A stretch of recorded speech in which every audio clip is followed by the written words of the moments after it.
Hi friends, welcome to my channel. ನಾನು ಇವತ್ತು ನಿಮಗೆ ಮ್ಯಾಕ್ರೋನಿ ಪಾಸ್ತಾ ಮಾಡಿ ತೋರಿಸ್ತೀನಿ. ಬನ್ನಿ ನೋಡೋಣ. ಮೊದಲಿಗೆ ಒಂದು ಪಾತ್ರೆಯಲ್ಲಿ ನೀರು ಇಡಬೇಕು. ನೋಡಿ, ನೀರು ಕುದಿ ಬಂದ ಮೇಲೆ ಅದಕ್ಕೆ ಪಾಸ್ತಾ ಹಾಕಬೇಕು.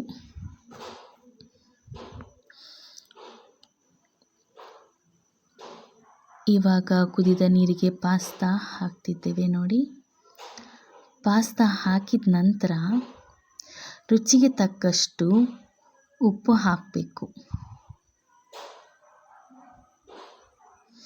ನಂತರ ಸ್ವಲ್ಪ 2 ಸ್ಪೂನಷ್ಟು ಎಣ್ಣೆ ಹಾಕಿ ಮಿಕ್ಸ್ ಮಾಡಬೇಕು. ನೋಡಿ, ಇವಾಗ ನೋಡೋಣ ಪಾಸ್ತಾ ಬೆಂದಿದೆ ಅಂತ. ಇಲ್ಲ, ಬೆಂದಿಲ್ಲ. ಓಕೆ, ಇನ್ನೂ 1-2 ನಿಮಿಷ ಬೇಯಲಿಕ್ಕೆ ಬಿಡೋಣ.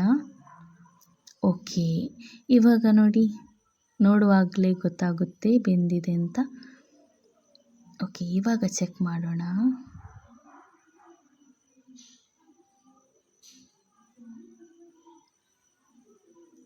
ಎಸ್, ಇವಾಗ ಕಟ್ ಆಗ್ತಾ ಇದೆ ನೋಡಿ, ಇವಾಗ ಬೆಂದಿದೆ ಅಂತ ಅರ್ಥ. ಓಕೆ, ಒಂದು ಪಾತ್ರೆಯಲ್ಲಿ ಮ್ಯಾಕ್ರೋನಿಯನ್ನು ಬಸಿಯೋಣ.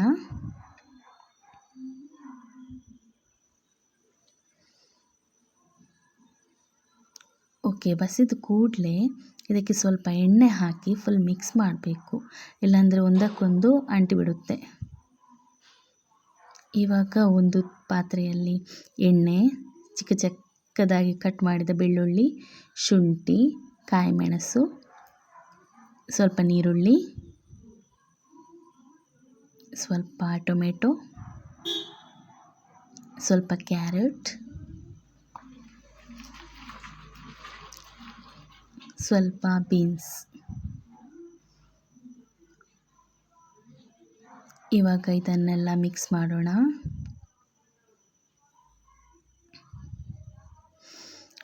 ಓಕೆ, ಇವಾಗ ಸ್ವಲ್ಪ ಬೆಂದಿದೆ. ಸ್ವಲ್ಪ ಅರಿಶಿನ ಹಾಕೋಣ.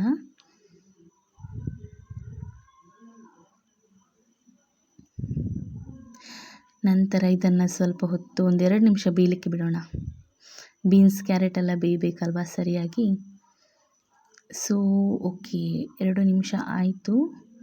ಇವಾಗ ತರಕಾರಿ ಎಲ್ಲ ತುಂಬ ಚೆನ್ನಾಗಿ ಬೆಂದಿದೆ.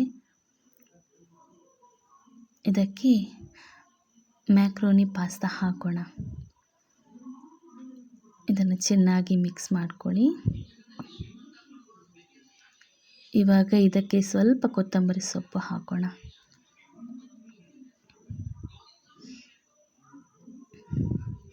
ನಂತರ ನಿಮಗೆ ಟೇಸ್ಟ್ಗೆ ಬೇಕಾದರೆ ಸಾಸ್ ಕೂಡ ಹಾಕ್ಬೋದು. ಸಾಸ್ ಹಾಕಿದರೆ ಇನ್ನೂ ತುಂಬ ಟೇಸ್ಟ್ ಬರುತ್ತೆ, ಕಲರು ಬರುತ್ತೆ.